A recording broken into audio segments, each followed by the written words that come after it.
Hello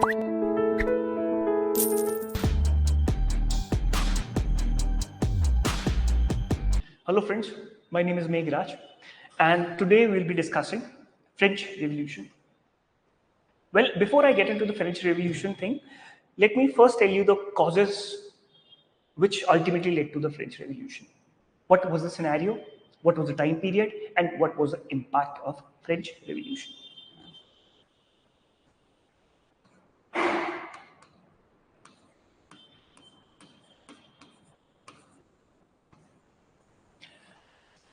This is the broader time period where we see French Revolution taking place. This is a bigger time period. This time period is a very watershed time period which showed the world the concepts of liberty, equality, and fraternity. What are the causes of French Revolution are to be understood. As far as economic causes are concerned, then the most important cause was the military expenditure of American War of Independence, which France was a part of.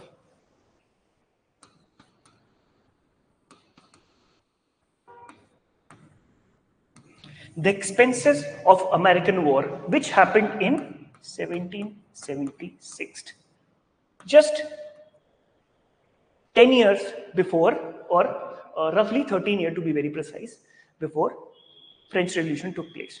Since France, America was the colony of France, these are the kind of colonies French and British are having. As you can see, these are the colonies French and Britain are having. If you go from France to Americas and establish this much of a big empire, then you need to maintain it, and it needs expenditure, it needs money. And it was a great expenditure. On top of that, the French society, French agriculture was facing drought situations, so it was a double burden. It was double burden. This is one of the very important causes of French Revolution, the American War of Independence. Then the taxes, the amount of unbearable taxes being borne by the common masses. Their society was divided among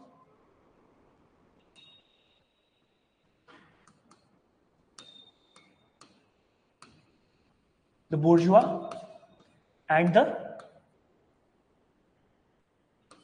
sakuloth.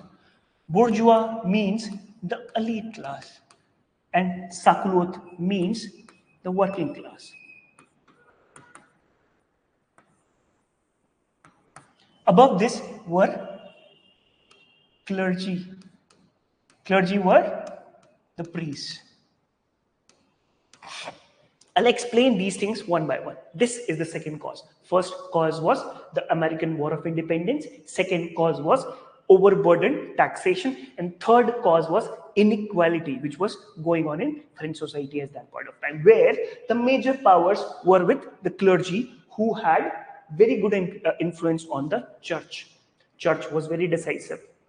Still, you see, in India, temples are very important, and temples, mahants, or the pujaris play a very important role in politics. Still, we see RSS is dominating in this nation. Anyway, the sakuloth in French is called working class, were the downtrodden peasants who were facing the wrath of these unbearable expenses caused by the American war and overburdened taxation system.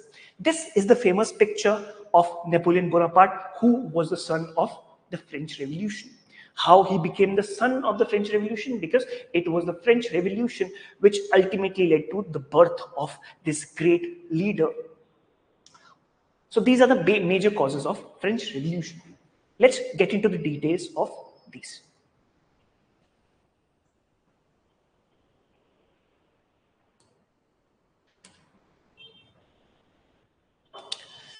So this is the question of the past year paper. So it says that explain how the foundations of the modern world were led by the French Revolution. This was asked in 2021.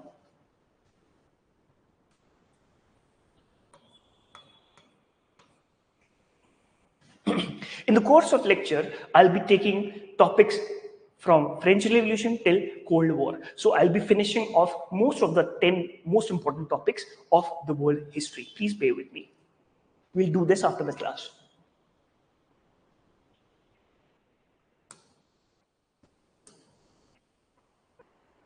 This picture is of Rousseau. The people who have PSIR as their option would understand, would know about this person who talked about liberty, equality, and fraternity. It was not him specifically, but he was one of the torchbearers of the French Revolution.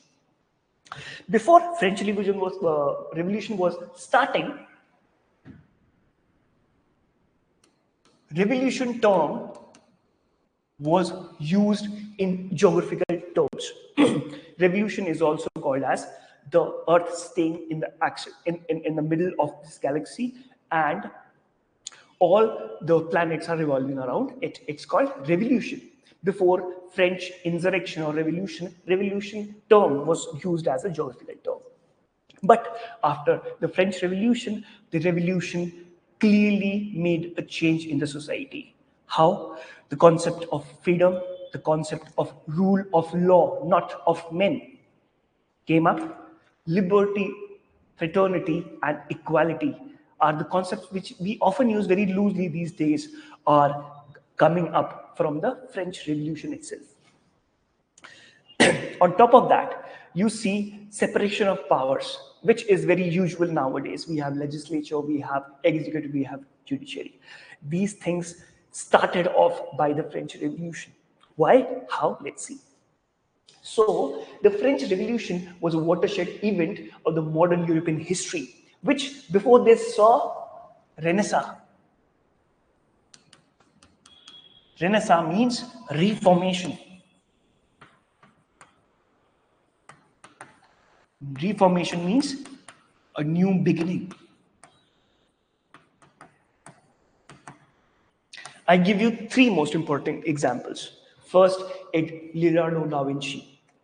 Leonardo da Vinci is a famous painter who was born in Europe during 16th and 15th century. Then we had Galileo, who said that the earth revolves around the sun, not the sun revolves around the earth. And Galileo was persecuted, as we all know. On top of that, in the third, we have people who were questioning the authority of the church. Still, we see that the temples play a very important role as far as Indian society is concerned.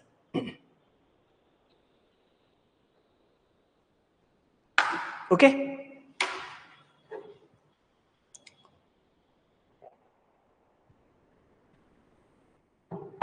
So, till now we have discussed that Europeans were facing the Reformation or Renaissance, which was kind of social, economic, political reformation, and cultural reformation, where they are questioning the dominant trends, how church is dominating, how we still have a feudal mode of production. You can quote these things, it's very important. So we see a shift from feudalism to capitalism.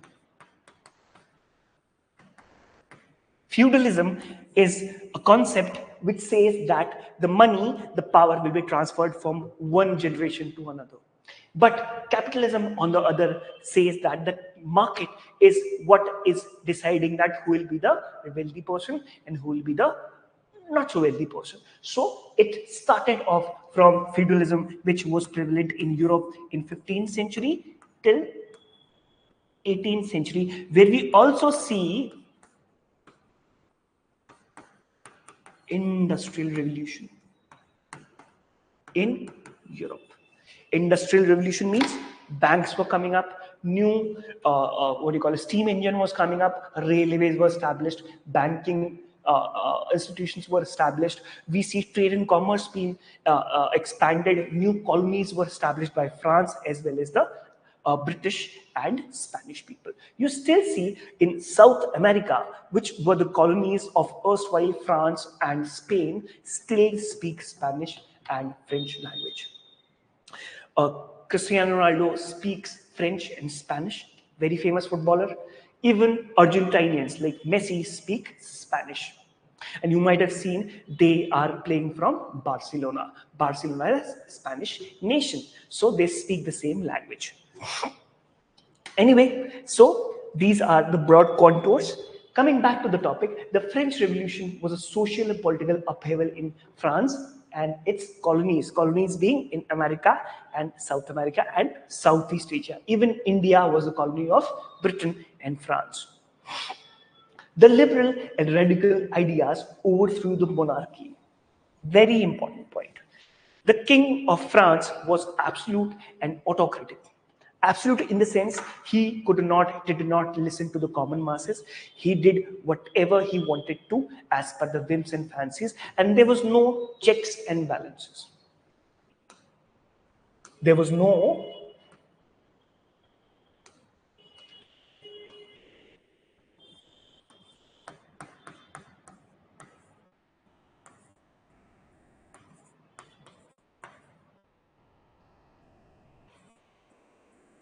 checks and balances as far as checking his power is concerned. So these are some of the important reasons along with what I have told you.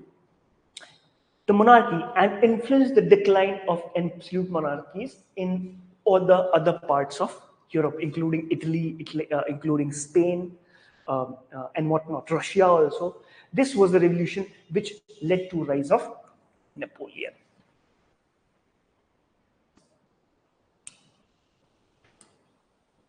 So France in 1789, before the French Revolution started, I'll give you a detailed explanation. So very popular, very populated, and growing wealth there was a kind of growing wealth because of the Industrial Revolution. But still there was a lot of inequality. Though the France society was growing, but there was a kind of inequality which was going on in the French society. Inequality meant after that there was a dissatisfaction which ultimately led to French Revolution.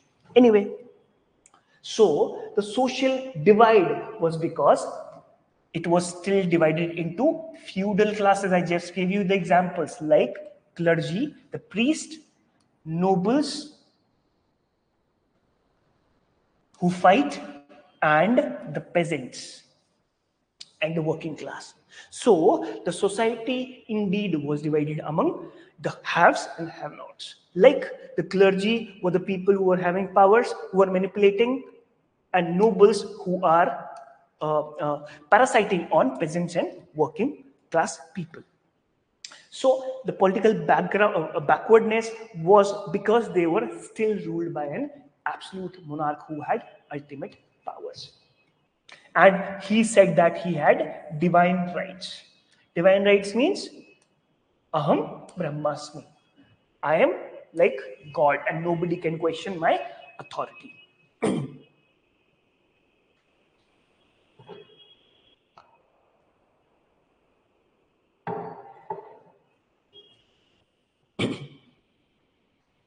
So, as I said, French involvement in the American War of Independence, I gave you the heads up. This is a famous picture of American War of Independence. In these colonies in the Eastern America, North American eastern parts, Philadelphia, Ontario, and these were colonies which were colonized by southern colonies were colonized by by French, and northern colonies were colonized by Britain. And they were fighting with the natives. So this was a very extravagant affair, very expensive affair, which ultimately led to the decline. On top of that, the King Louis XVI. Louis XVI was an absolute ruler who was a ruler at that point of time, was very extravagant in his lifestyle. To people, though we see they were kind of bread riots. There were bread riots in the streets of Flanders, Paris, but he was living a luxurious life. On top of that, there was a great amount of taxation which provided no relief, and there was bred riots, looting, and strikes because of the prevailing conditions.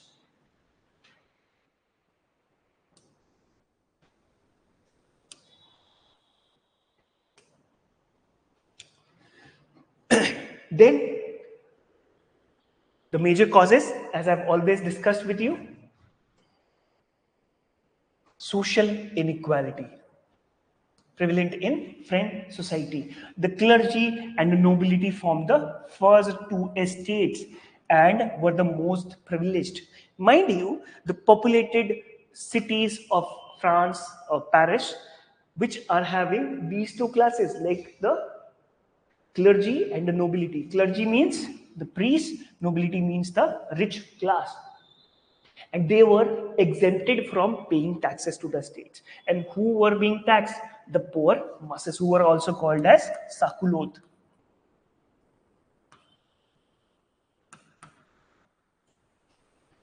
The third state, as I said, consisting of peasants and workers, formed the majority of the population, and they were burdened with excessive taxation, with no political rights. See, it's very unfortunate in modern world that the people who who contribute to the maximum as far as social economics is concerned are on the lowest ranks and who are not having equal representation, equal rights. So that was the case in France also, which ultimately led to French Revolution.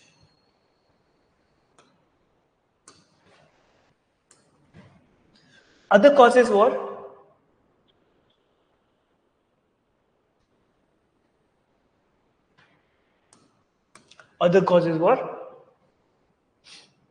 we have discussed this.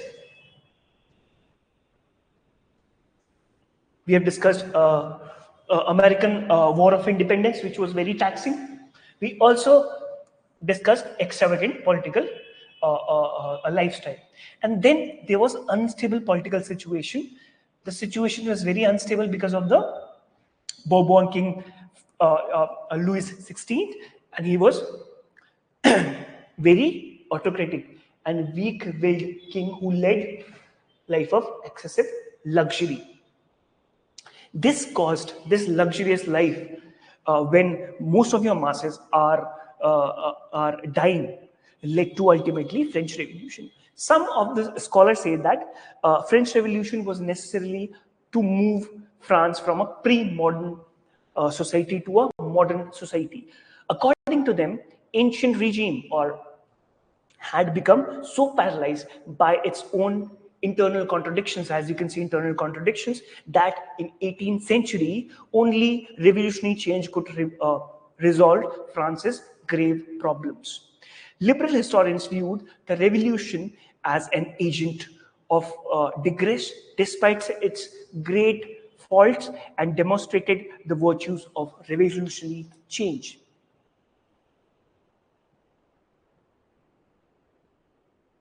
There's a famous historian called Francois Fouquet who attacked historians. He said that, unlike others, he said that political and intellectual theories for the French Revolution were very important. By studying more carefully the meaning of revolutionary rhetoric, Fouquet ignited new interest in the cultural history of revolution and the relationships of enlightenment. I talked about enlightenment, and French Revolution was resurrected uh, into burning issues for debate and controversy.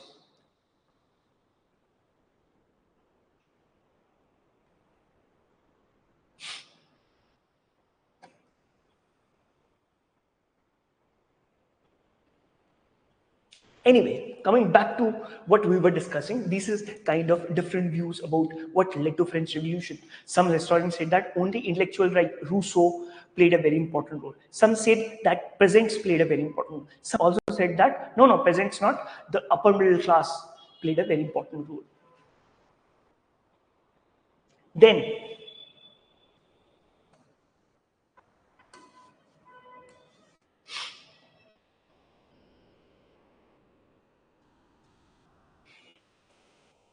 So what is a divine right theory? So as you can see on the screens, 18th century brought a conscious change in French thinkers who refused the divine right theory. There was a kind of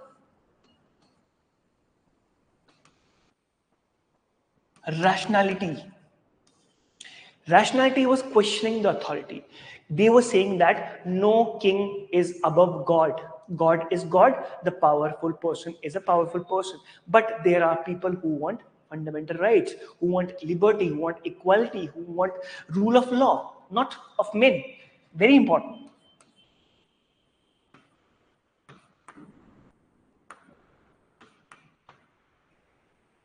Rule of law. So philosophers like Rousseau rejected the absolute monarchy and promulgated doctrine of equality of man and sovereignty of people. I hope you understand what sovereignty means, what equality and rule of law means. And I'm talking about 250 years ago, where in India was called as a nation of snake charmers. Britishers were still ruling in India, but French society at that time was seeking, harping for change. And who made the change? The philosopher. On top of that, American Revolution also triggered the idea of enlightenment and liberty among intellectuals in French society. What was the change and how was the change happening?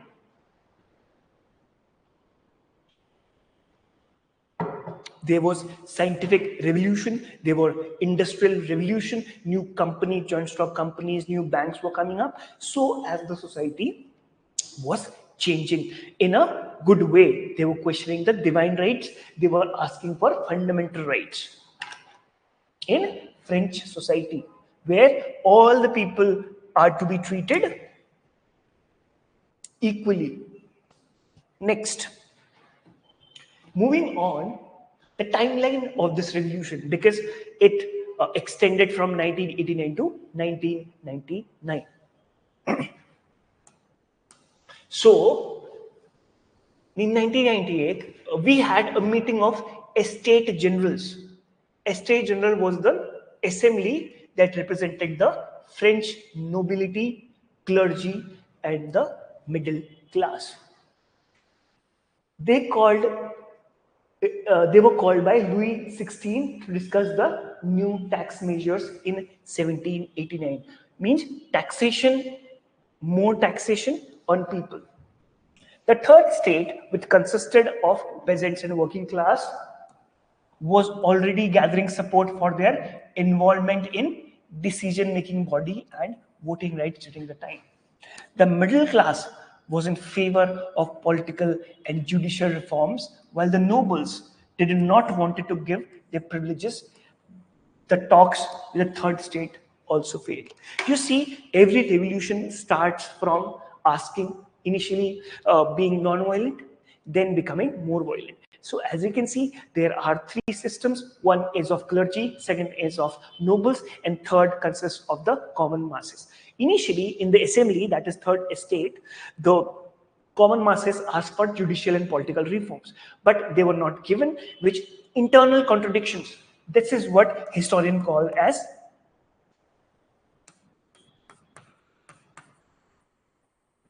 internal contradictions within French society, which ultimately led to French Revolution.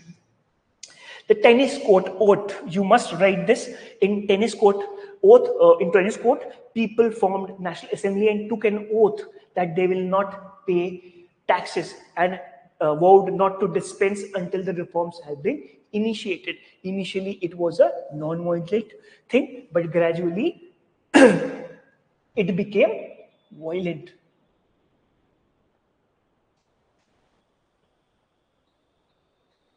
So, how the revolution started? After tennis court, people are awakened, and what they do is they storm into the fort of Versailles, where the king was living, and the king was captured. This resulted in a taking of Bastille Fortress in 1789, and this event marked the beginning of French Revolution. What they did was, after the tennis court oath, they stormed into the fort of the king. The fort was Bastille Fortress, and they stormed in July 14, 1789. And this started off as a beginning of a French Revolution. You can see there are certain parallels between the revolt of 1857 and French Revolution. Peasants revolted, attacked the houses of nobles. Similarly, in India, we see the peasants attacked whom? Talukdars and zamindars, tax collectors, upper class. So similarly, we can see certain parallels from French Revolution as well as 1857 revolt. So Declaration of Men of Rights of Men, very important. The National Assembly adopted the rights of man and citizens on August 4. Charter was based on the democratic principles, drawing from the thinking of Rousseau. So Rousseau plays a very important role, who indeed is a guide, a philosopher for the French Revolution. So the French Constitution was adopted. You see, French Constitution is the first constitution to be adopted, though American Constitution is the first written constitution. I repeat, France was the first nation to form its constitution, a verbal constitution. But it was the American Constitution which was formed as the first written constitution. So French Constitution was formed in 1791. It was moderate stance for limiting the power of king, but it was not enough for more radical members in the assembly who were Robespierre, like Tatya Tope, like Rani Lakshmi Bai. There was a leader called Robespierre who was from a group called Jacobins. He was a Jacobin.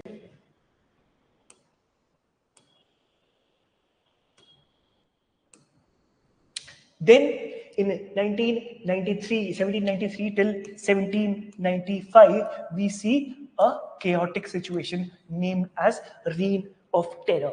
Reign of Terror it is called because the people like Robespierre, the people like other torchbearers of the revolution were themselves killed. There was a kind of chaos, there was a kind of confusion that who will take over after the king is executed. You see, a group of insurgents attacked royal residence in Paris and arrested Louis XVI 1792, and in the subsequent years he is guillotined or executed in front of people. After 6 months, his king's wife and son is also killed.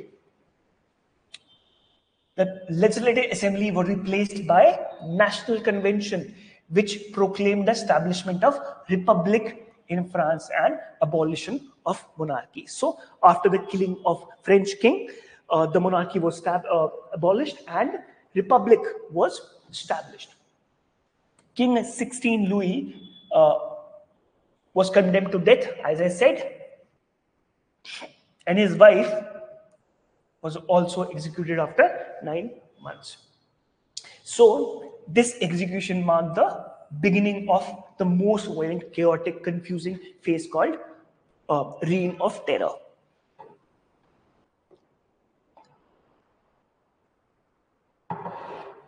So the National Convention, under the control of extremist faction led by Robespierre. Mind you, this confusion also killed Robespierre in 1795. 1795, Robespierre was also killed by the violent forces. He came up to the powers.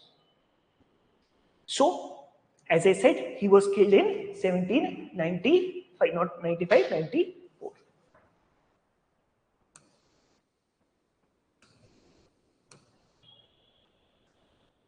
End of Reign of Terror happens in 1795. The National Convention, composed of the moderates, approved the creation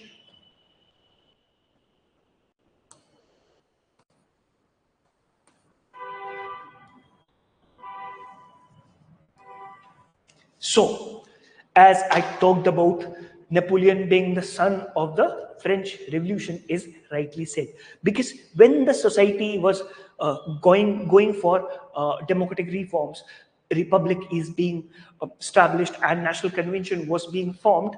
There was a general named Napoleon Bonaparte who could not see the corruption practices being practiced, and he took over the power by coup.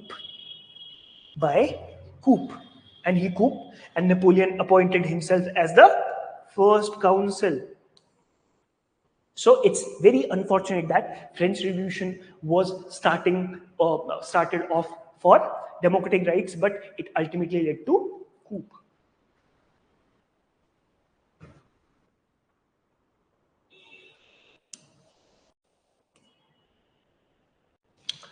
So, very important point is, what is the takeaway we can take from the French Revolution?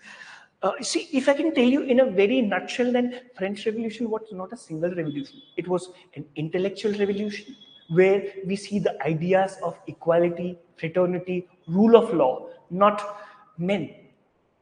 So it guided other revolution like Italian Revolution, like German unification.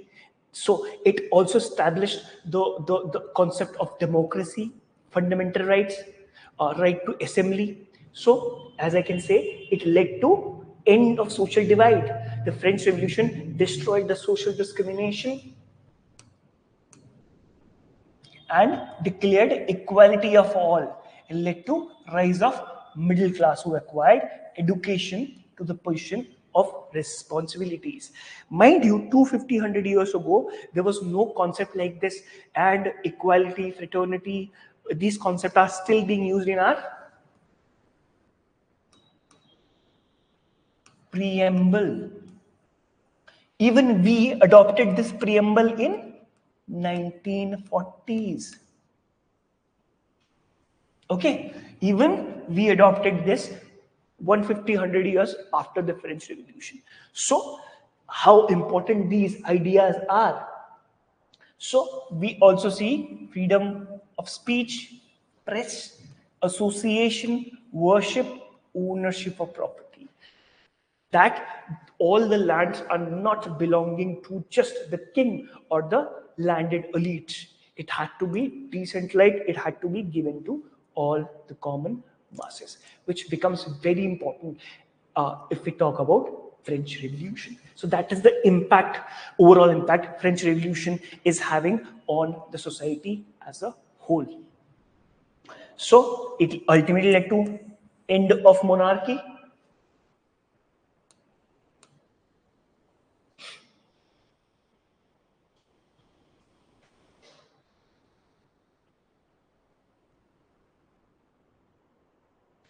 So moving forward, we can also say that French Revolution had a multiplier, a domino effect on the societies of the world.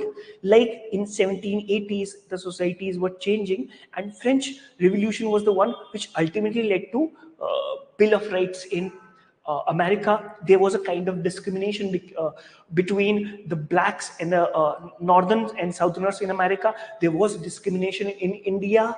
There was discrimination in Africa. So French Revolution ultimately led to revolution across the world.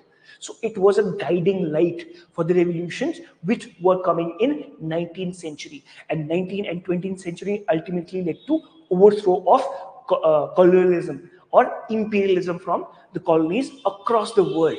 It was the intellectuals, it was the society, it was the culture of France which ultimately won, and its ideology is being used by the world still now. That's the takeaway you can have from the French Revolution. With these words, I would like to sign off. Thank you so much.